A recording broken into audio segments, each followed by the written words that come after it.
ask you also about some of the controversies? As you know very well, there is a young French athlete who took to Instagram.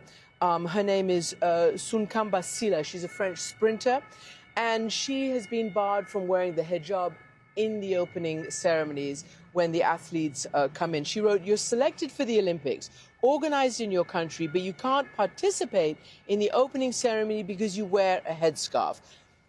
Now, obviously, the Olympics call for respecting all religions, and France has this laïcité rule. Are you trying to figure out a way that she can be included? And if so, what will that be? Yeah, and the issue is solved. It's solved. Actually, that athlete, Sunkamba Sila, she will be able to participate in the opening ceremony. Exactly the same way as in a few weeks ago, through dialogue, explaining the rule, explaining why that rule exists. It's based on our French constitution. It has to be respected because when you're an athlete representing the French team, you are assimilated to a sort of public agent, public civil servant. And based on this, you need to stick to very neutral rules, meaning that you're not allowed to wear religious or political signs. Right. So we explained that very extensively to Sunkamba, explaining why, where does it come from. It's not at all the will of a government. That's the law, and we need to obey by the law. And she understands perfectly that when you're an athlete representing your country, I mean, you need to be exemplary.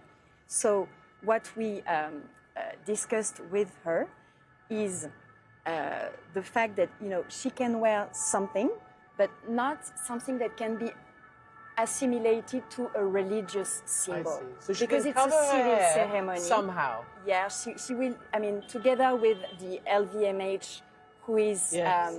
preparing all the ceremony clothes for the athletes, they have found a way so that she feels good, but she respects laicity. So it's a win-win. See, that's a win-win, and we're happy.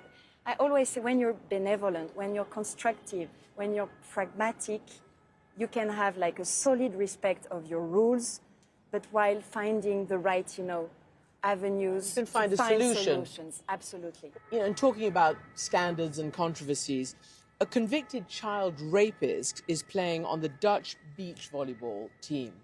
And I'm just trying to figure out who makes the rules, who has the standards, because we have a Japanese athlete, a gymnast who's been sent home for drinking and smoking. There's a British equestrian who's been dropped by the British team for a 4-year-old, we think, video of her hitting a horse, etc. So about this kind of situation. Well, the Dutch person, I mean, I've just been made aware of that.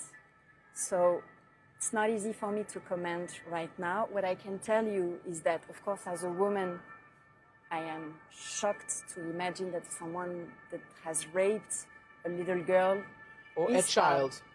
of the Olympics. But from what I understood, he spent time in jail. He made a number of excuses, treatments.